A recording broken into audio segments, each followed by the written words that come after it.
One thing I could say about Tallahassee, if you hung out like me and my homeboys hung out, it ain't no telling who you gonna meet. I met them all. I met them all. If you came through Tallahassee during my time and I was out, I met them all.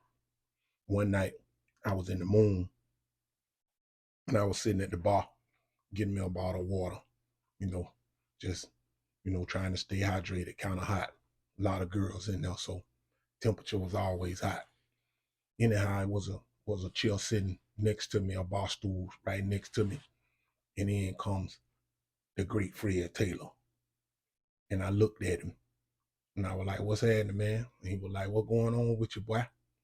I said, "You don't know who I'm is, man." He said, "Whoa, whoa, whoa, whoa. I do know who you is." He said, "You come from my hometown." He said, "You real popular from my hometown." And I never would have thought that encounter would spark a lifelong friendship. Right now today, me and him remain good friends. And I actually met a couple of more first round draft picks through him or whatever. But anyhow, when I was in, you know, I would always be an imbecile. Always. 5 days a week, I would come in. That's 1, 2, 3, 4, 5 days a week for however long I was there in this open bay dorm. And I would come in from work details and I would come in with the same thing. I'll slam the door. Boom. And then I'll come in and walk around the walk space, which is like a circle. It's a square in your mind, but it's a circle like or whatever.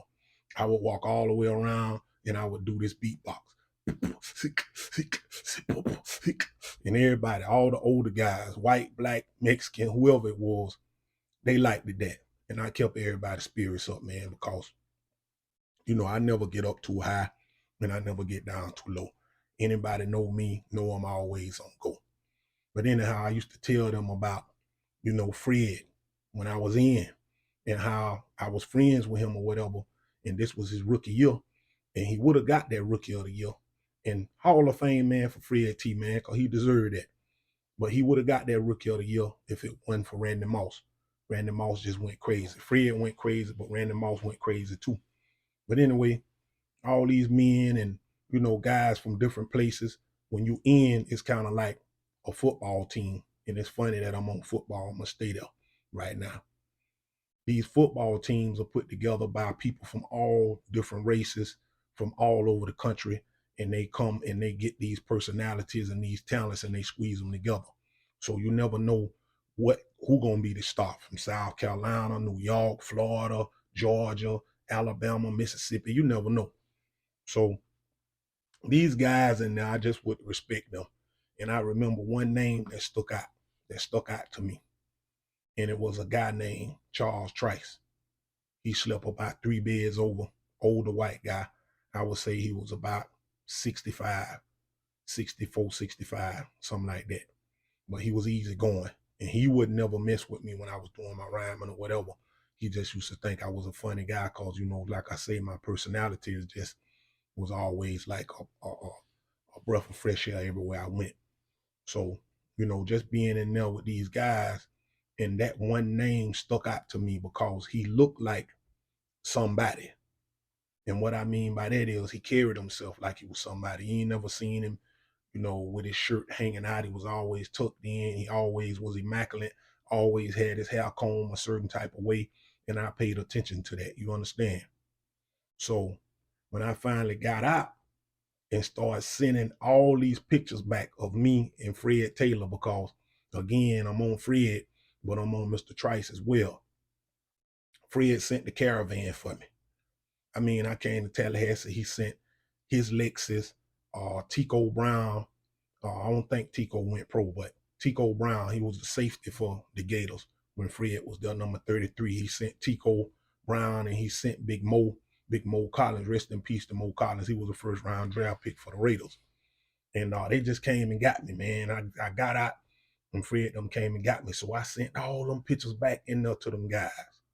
So when I was out and I was with Fred, Fred took me around. He took me to the studio, paid for a few beats, paid for some time for me to go in and do all these things. He took me out to breakfast, took me out.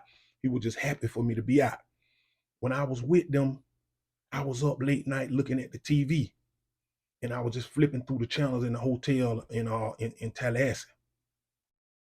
And I seen on TV, state trooper convicted of killing his wife. State trooper convicted of killing his wife, and they said Charles Trice. I was like, oh, I was just in there with him. It said that he killed his wife. Him and his wife was having a dispute. I think she wanted a divorce or something like that. I can't really recollect the whole thing, but they was having a dispute about some insurance money or something, and he killed his wife. I'm looking at the special that they have, and he from down by the Tampa area somewhere. He killed his wife, and then instead of calling 911, he called the Florida Highway Patrolman, which he was a Florida Highway Patrol. He called them, and they recorded the phone conversation, him saying, no, I know what it was. He called 911, but he was telling the 911 operator, please send a Florida highway patrolman to my address. This is Charles Trice. I think I just shot my wife by mistake or whatever, blah, blah, blah. And he in there with me for life, because I remember I was in there asleep one day, and a guy came in arguing at him, and some more guys, some black guys in the dormitory ran that guy away, saying that he was his co-defendant. So I wanted to just come in and do a quick one to say, you never know who you're around. You never know who you're going to meet. You understand what I'm saying? You never know who you're going to meet in life, man.